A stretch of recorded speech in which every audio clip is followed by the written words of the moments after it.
As the police investigate a burnt-down building, all the evidence that they can find is a locket on one of the female dead bodies and a message written in blood on the wall. It's more of a word than a message, as it says Joe. Agent Lamer figures right away that it was the serial killer Jovan who did this.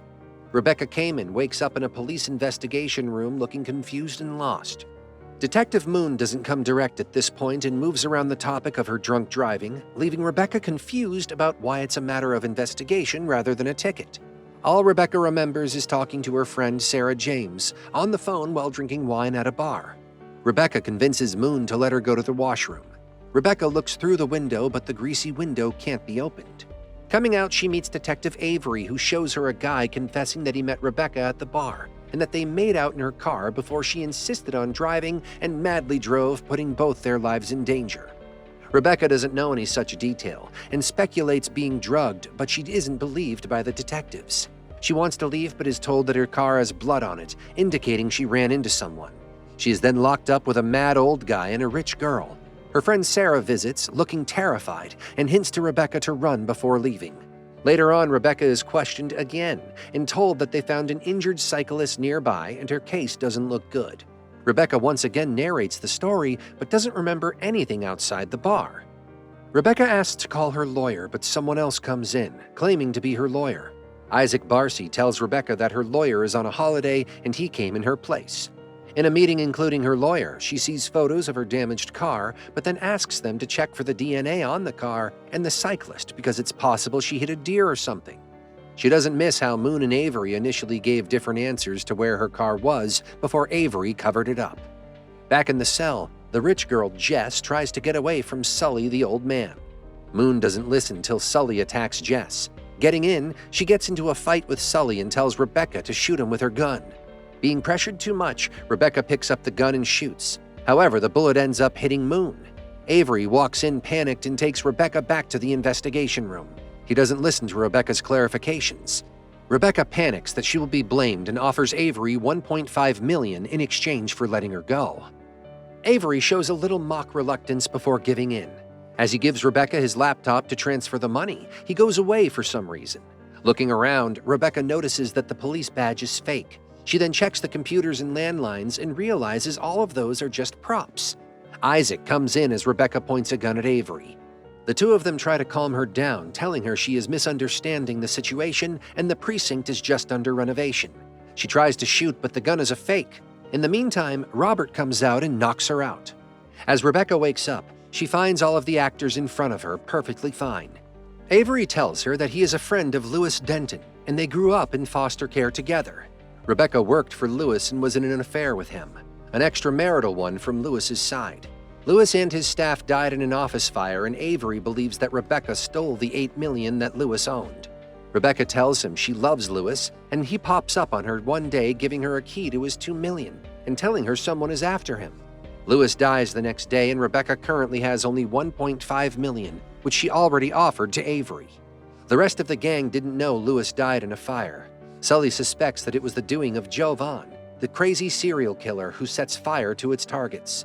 Everyone knows not to mess with anything remotely related to Jovan, but Avery believes that the entire existence of Jovan is nothing more than a myth.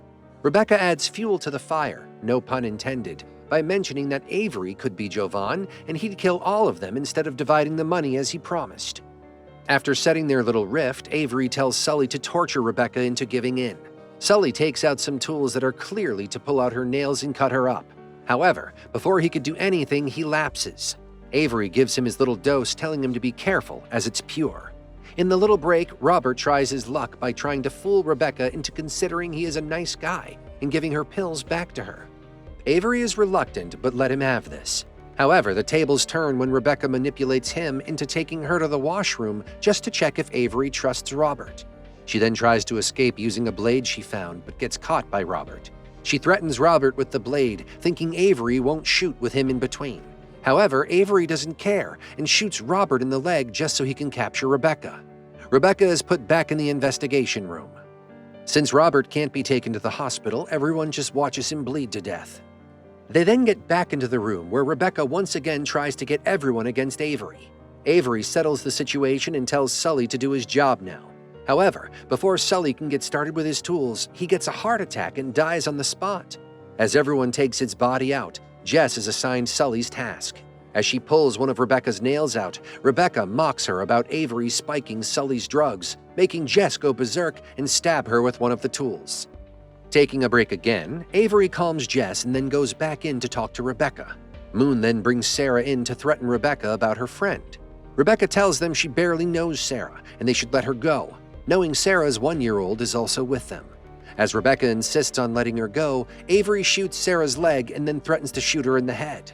Moon pushes him, telling him something she realized. She sees no similarity in Brandon to either of his parents and realizes that Sarah adopted this baby.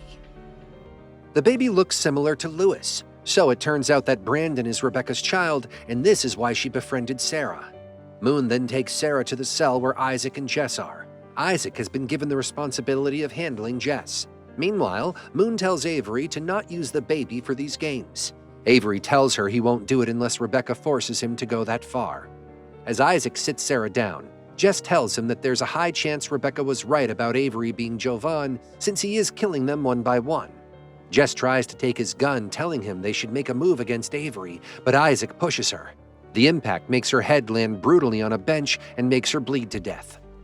Avery takes the stroller into the room and creates an emotional drama of Brandon reminding him of his brother Lewis. However, he spontaneously shoots the baby, making Rebecca scream the life out of herself.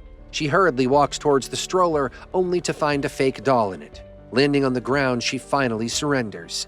As the remaining 3 scammers sit in front of Rebecca, Avery tells her he will kill her afterward. When she asks about Jess, Isaac breaks down that he accidentally killed her. He soon points the gun at Avery, done with his petty games and not wanting him near the baby. Moon points the gun at her brother, telling him this is all for their father and they should stop. Avery tells Isaac that his gun is empty because he always knew Isaac wasn't a bad guy.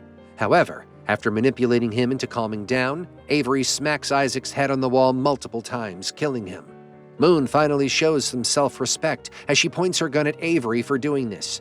Rebecca had offered her money in exchange for freedom, which Moon decides to accept. Moon and Avery get into a physical fight with each other as the gun lands on the ground. They are dragged out of the room while fighting each other, while Rebecca fiercely tries to free herself to get the gun from the ground. Avery manages to kill Moon, and when he gets back, he picks the gun from the ground and confronts Rebecca. Rebecca calmly reveals how good she is at reading people. She had used Robert for her convenience, and he wouldn't have bled to death if it wasn't for her opening his wound more before dropping the blade. She had noticed Sully drank coffee a lot, so she dropped her pills in the coffee on her way to the bathroom with Robert, effectively killing him with overdose. She had figured Isaac was soft-hearted and trusted her luck on him returning soon. The scenario with Jess just played out in her favor on its own. Avery is impressed with her, but also done with the BS. He pulls the trigger on her only for nothing to happen. The realization hits him like the bullet from under the table that Rebecca broke free and swapped the guns. She then shoots him multiple times before casually walking out to her baby. Sarah walks out of the other room after freeing herself. Rebecca tells him they should hurry and leave. However, when Sarah tells her she called the police for their safety, Rebecca hugs her and thanks her for everything before shooting her too.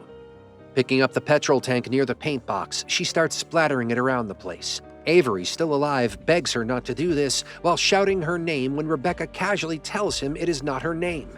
Great moment for Avery to know that the Jovan he considered fictional is very real. As the place is burning up, Avery tries to write Jovan's name on the wall with his blood. Putting her locket on Sarah's body, Rebecca leaves with her son Brandon, the evidence gun, and all the cash from Lewis. The police appear on site, creating a full circle from the start of the movie about this being Jovan's trademark murder move and no evidence being left in place.